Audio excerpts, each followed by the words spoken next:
Jornal da Manhã, segunda edição, que recebe agora uma convidada para falar de saúde. Muitas grávidas estão preocupadas sobre o acompanhamento pré-natal, principalmente por serem consideradas grupo de risco no contexto da pandemia. Para esclarecer as dúvidas acerca desse assunto, a gente conversa agora com a ginecologista e obstetra, a doutora Naira Scartesini. Doutora, bom dia, bem-vinda ao Jornal da Manhã, segunda edição. Obrigada por nos atender. Bom dia, Adriana. Obrigada pelo convite. Nós que agradecemos. Doutora, vamos começar esclarecendo, então, desde o comecinho. As grávidas estão, sim, no grupo de risco do coronavírus? A gente já teve algumas modificações desde o início dos casos do coronavírus aqui no Brasil.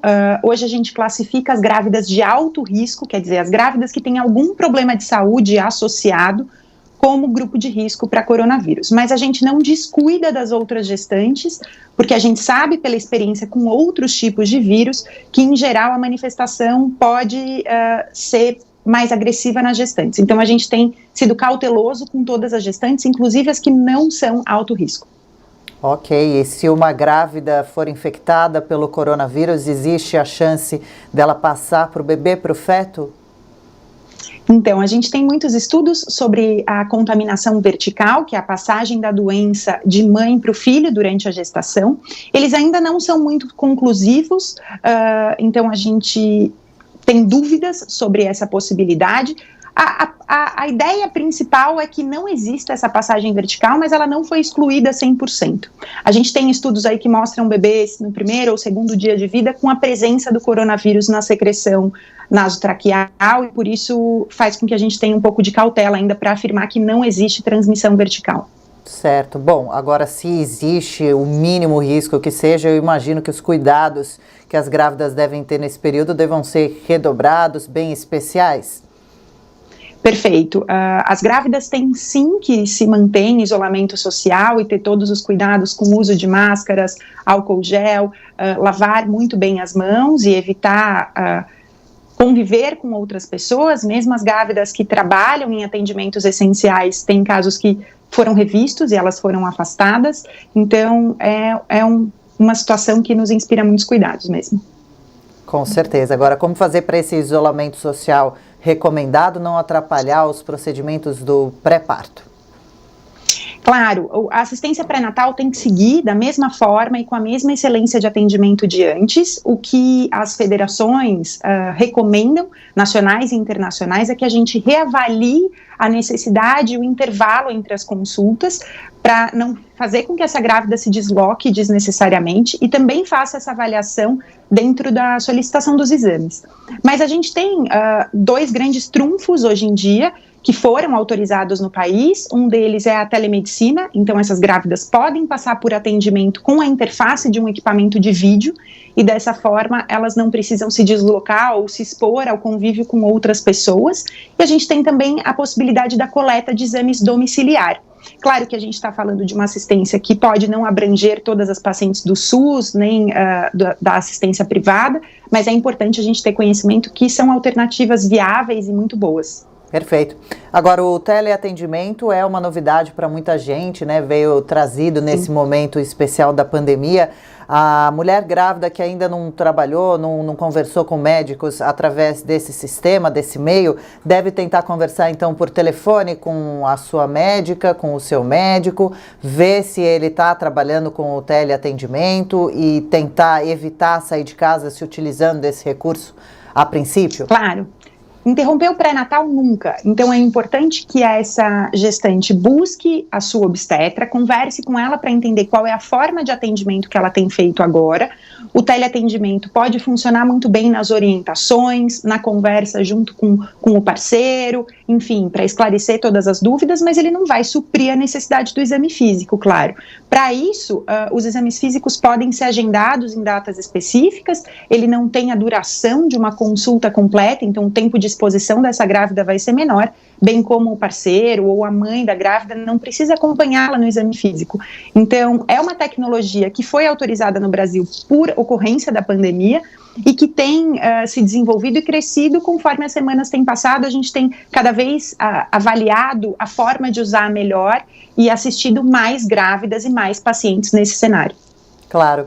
E agora, quando tiver essa consulta física, que a senhora diz que vez ou outra realmente é necessário nesse período pré-natal, a grávida deve tentar conversar com o seu médico, tentar evitar que esse atendimento seja feito em hospital, de preferência alguma clínica. E esses ambientes, já acredito que devam estar sendo higienizados de toda a forma correta, assim como os partos. Como têm acontecido os partos nos hospitais nesse momento? Claro, é legal a gente lembrar que a assistência pré-natal não costuma ser feita no pronto-socorro. Então, essa paciente não vai se deslocar ao pronto-socorro para a consulta periódica dela de pré-natal. Ela vai se deslocar a uma clínica ou a um consultório que certamente vai ter um tempo de agendamento mais espaçado e toda a preocupação com a higienização do local. Mas isso segue sendo aconselhado para a gestante usar a máscara no deslocamento, usar o álcool gel que vai estar à disposição na clínica ou no consultório e lavar muito bem as mãos. Com relação à escolha do hospital, isso é um grande questionamento das gestantes atuais, mesmo as que não têm o parto previsto para as próximas semanas, porque eventualmente elas podem precisar de algum perfil de internação por qualquer necessidade. Então é importante ela se informar no hospital em que ela pensa em ganhar o bebê ou que esteja na área geográfica dela de programação para ganhar o bebê, para entender quais são os cuidados que esses hospitais tiveram com relação ao fluxo de gestantes, porque a gente tem 2 tipos de hospital possível de uso. O hospital maternidade, que serve apenas para assistência da grávida, e o hospital geral, que é o hospital que tem a maternidade, mas que também tem assistência a pacientes gerais. Então, nesses hospitais, eles têm que criar um fluxo de atendimento separado para gestantes, para que elas não tenham uma exposição em meio aos pacientes respiratórios e uma chance de contaminação maior. Sim, e depois que a mãe vai embora, bebê nascido, saudável, tudo certinho, os cuidados têm que continuar bem caprichados, né? A gente tem visto que o coronavírus atinge não só os grupos de risco, as pessoas mais velhas, mas bebês também, não só já foram infectados, como vieram a óbito. Então, o bebezinho ele é muito sensível, né? Ele deve também exigir cuidados especiais nos seus primeiros meses e agora com a situação do coronavírus para sempre, é claro.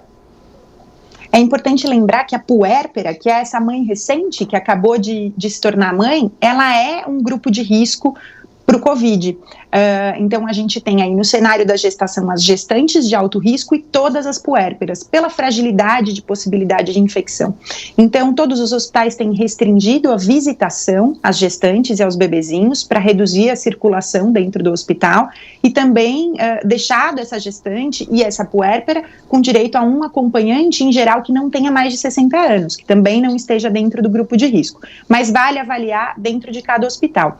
É um momento de muita alegria, mas é um momento que a gente precisa preservar aquele recém-nascido, então a gente desaconselha as visitas mesmo no ambiente domiciliar, porque é um bebezinho ainda sem muita imunidade para tantas outras doenças além do coronavírus. Quanto mais exposição ele tem, mais risco ele tem, e de fato a gente já teve casos no Brasil de recém-nascidos e bebezinhos com coronavírus. Infectados, uma pena, né? E também, além das visitas, que dá para entender muito bem, porque devem ser evitadas pelo menos nesse período, que deve demorar ainda um pouco para passar, né, os próximos meses, mas também algumas mães já se planejam para ter babás para ajudarem.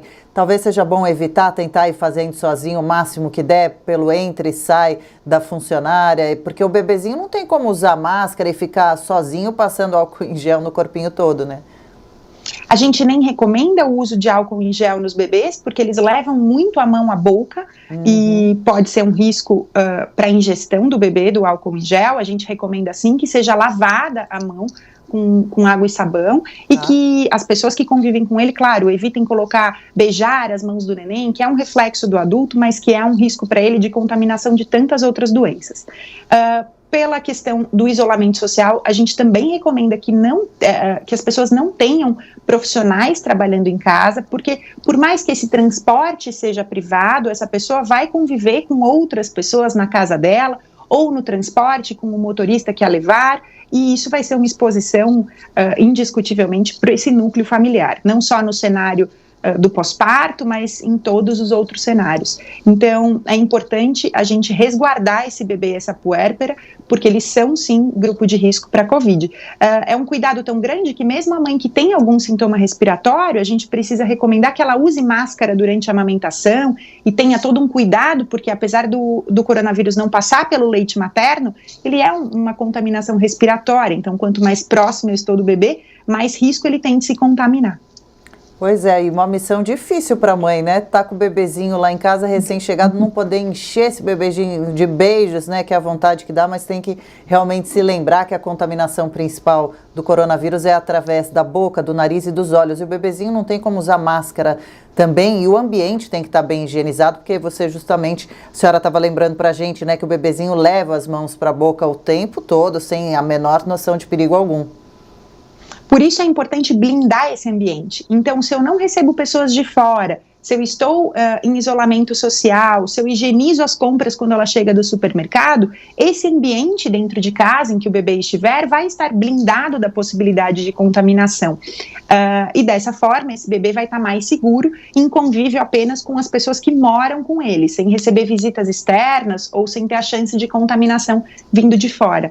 Muito importante mesmo esse cuidado. Doutora, uma pergunta delicada agora, que a gente pode até desagradar algumas pessoas, mas precisamos tratar. Os casais que estão tentando engravidar devem desistir nesse período? É uma pena porque é um sonho, né? E também as mulheres se preocupam com a idade de ter a gravidez. Qual seria o conselho da senhora agora?